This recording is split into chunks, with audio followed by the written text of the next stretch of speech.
most civilized people are out of touch with reality because they confuse the world as it is with the world as they think about it and talk about it and describe it.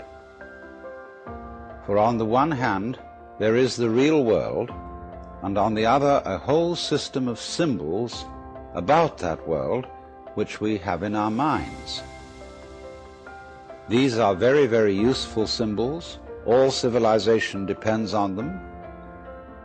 But like all good things, they have their disadvantages, and the principal disadvantage of symbols is that we confuse them with reality, just as we confuse money with actual wealth, and our names about ourselves, our ideas of ourselves, our images of ourselves with ourselves.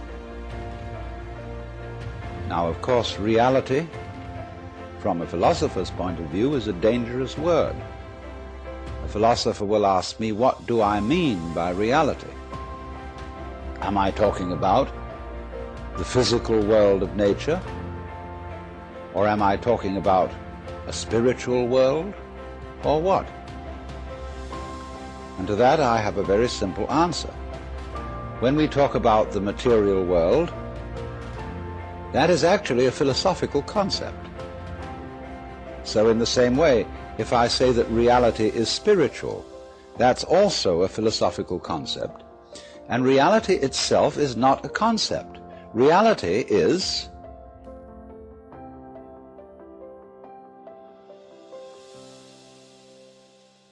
and we won't give it a name. Now, it's amazing what doesn't exist in the real world. For example, in the real world, there aren't any things, nor are there any events. That doesn't mean to say that the real world is a perfectly featureless blank. It means that it is a marvelous system of wiggles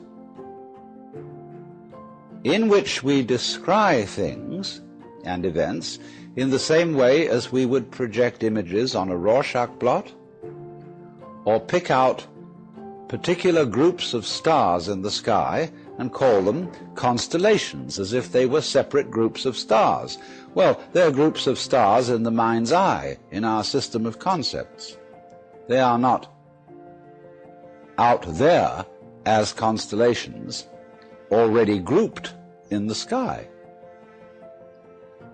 So in the same way, the difference between myself and all the rest of the universe is nothing more than an idea.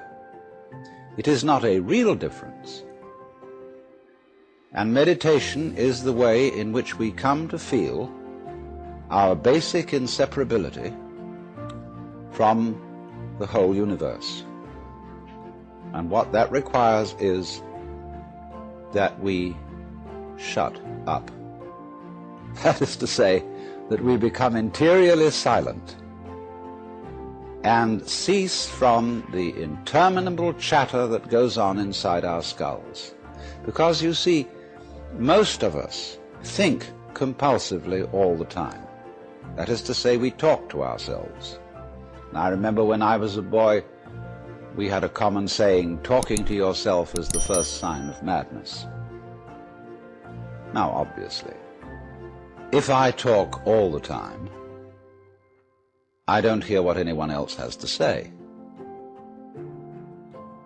And so in exactly the same way, if I think all the time, that is to say, if I talk to myself all the time, I don't have anything to think about except thoughts.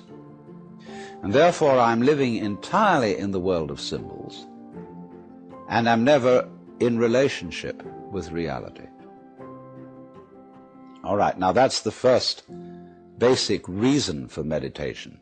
But there is another sense, and this is going to be a little bit more difficult to understand, why we could say that meditation doesn't have a reason or doesn't have a purpose. And in this respect, it's unlike almost all other things that we do, except perhaps making music and dancing.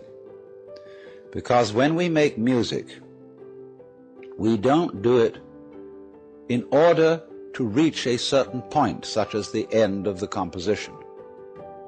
If that were the purpose of music, to get to the end of the piece, then obviously the fastest players would be the best. And so likewise, when we are dancing, we are not aiming to arrive at a particular place on the floor, as we would be if we were taking a journey. When we dance, the journey itself is the point. When we play music, the playing itself is the point. And exactly the same thing is true in meditation.